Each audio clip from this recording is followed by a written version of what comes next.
Pasal apa nak pergi sambung agama ni? Itulah saya duk tengok lah ni pun ramai orang tak ada kerja. Jadi ustaz ni korang-korang boleh lah ceramah di masjid semalam boleh gak RM50 tu yang saya hantar lah. Oh, kacau kita macam ni. Hak tu yang sat boleh, sat tak boleh, sat boleh, sat tak boleh. Oh, kena gempak boleh, tak gempak tak boleh. Firm.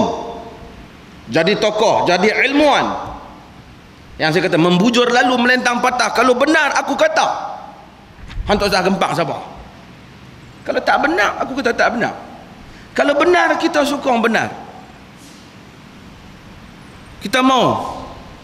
Supaya kenapa? Kerana dia ada keyakinan pada ilmu dia. Kalau dia pun orang gempak, saya takut, saya tak takut, saya demam, saya tak demam.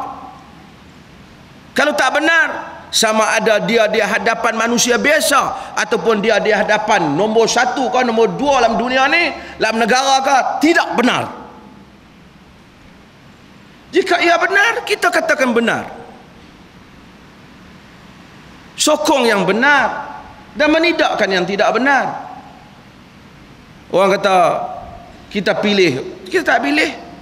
Alhamdulillah kita tak pilih.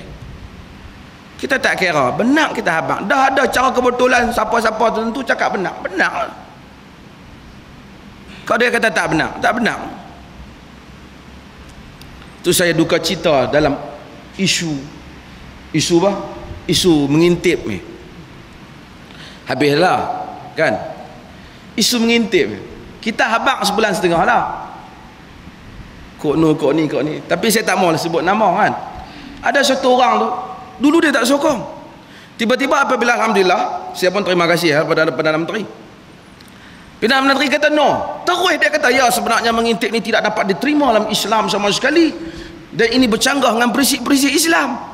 Itu orang kata macam lain. Saya baca surat abang terkejut. Wih. Masa kita duk berumbrang bagi dalil tu tak mau. Mai dalil daripada Putrajaya terus boleh, ya Allah. Ini tak, manusia tak boleh macam tu. Kalau boleh dari awal boleh. Tak boleh daripada awal tak boleh. Kita terima kasih kepada Perdana Menteri.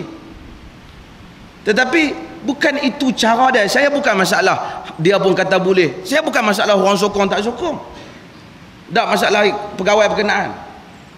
Saya masalah pendirian kita orang agama. Kita mesti berada di hadapan orang politik. Mereka ikut orang agama dalam perkara-perkara agama. Bila kita tak ada pendirian, inilah jadinya. Bila kita ada pendirian tanpa kita ada kepentingan, tak bertujuan nak mengancam sesiapa dan menjatuhkan sesiapa. Allah Ta'ala suruh taat kepada pemimpin selagi mana perkara itu tidak bermaksiat kepada Allah.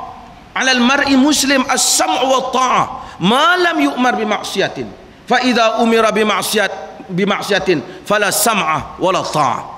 Atas setiap orang muslim dengar dan taat kepada pemerintah selagi mana dia tak suruh pada benda maksiat. Bila dia suruh pada benda maksiat, tidak ada dengar dan tidak ada taat.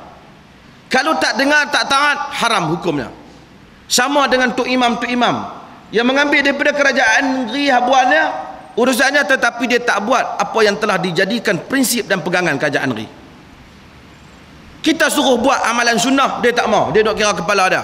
Padahal benda sunnah tu dah lah sunnah. Dia tak ikut pula, dia tak boleh. Dia kata saya 2-3 orang makmum belakang suruh saya buat jenis lama. Allah suruh hang taat Allah dan Rasul dan ulil amri dalam perkara yang tidak menyanggahi kitab Allah dan sunnah Rasulullah. Hang kena taat dalam hal ni. Ini saya sebut ni supaya RTM siarkan, tu imam kena dengar. Jika tidak, dia mengambil allowance dia secara yang tidak benar.